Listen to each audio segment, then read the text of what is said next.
Una clamorosa indiscrezione del Brasile riguarda il futuro di Neymar, che potrebbe tornare al Barcellona. La trattativa tra il club blaugrana ed il PSG sarebbe in fase avanzata. Secondo il giornale brasiliano Globo Esporte, l'operazione potrebbe coinvolgere anche Umtiti, Dembélé e Rakitic, oltre a 100 milioni di euro. Josep Maria Bartomeu, presidente del Barça, è in contatto con il padre dell'attaccante verde-oro, che ha un contratto con i parigini fino al 2022. La questione sul futuro di Neymar, che ha vestito la maglia dei catalani dal 2013 al 2017, prima del clamoroso trasferimento a Parigi, si è accesa nelle ultime ore dopo le parole del presidente del PSG, Nasser Al-Khelaifi, che ha dichiarato a France Football che se qualcuno non è felice, le porte sono sempre aperte.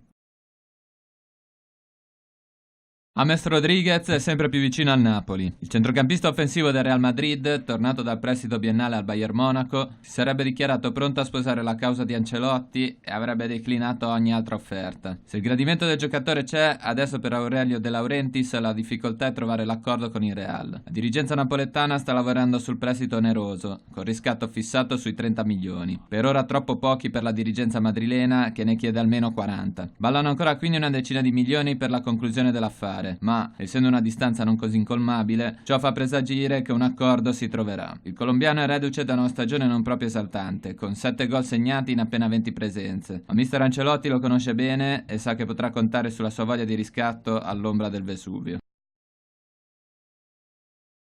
A breve potrebbero sorgere novità importanti per il Milan sul tema relativo alla partecipazione all'Europa League e al Financial Fair Play. Infatti, come riportato dal Corriere della Sera.it, i rossoneri e la UEFA stanno trovando una sorta di accordo con il Milan, costretto a rinunciare alla prossima edizione dell'Europa League in cambio di un tempo maggiore per raggiungere il break-even attualmente previsto al termine della stagione 2020-2021.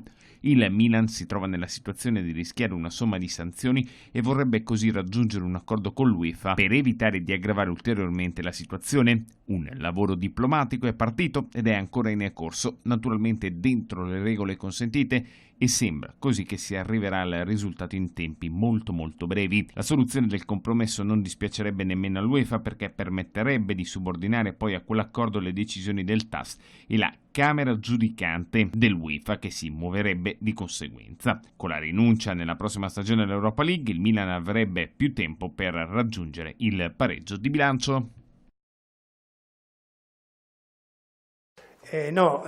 Con Suning le cose avrebbero potuto funzionare in maniera diversa, ma è stata una mia responsabilità, devo dire, perché ho avuto fretta di far tutto, e con i cinesi bisogna prendere un pochettino cauta. Io invece volevo andare di corsa e non siamo stati d'accordo in alcune cose, ma questa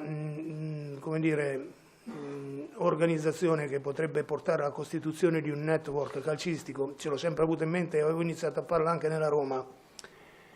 Io credo che a Bologna ci siano tutti i requisiti per poterlo fare. Innanzitutto c'è la volontà della proprietà, poi c'è, mi permetto di dire, la competenza, la nostra competenza, e quindi ci riusciremo. Il nostro intento è quello di creare un circuito virtuoso di calciatori che possono partire da qualsiasi accademia, per esempio dico africana o argentina, per essere veicolati in un'altra società europea a basso costo e poi veicolate per il Bologna, che rimane comunque centrale insieme al Vancouver, al Montreal di tutto questo circuito.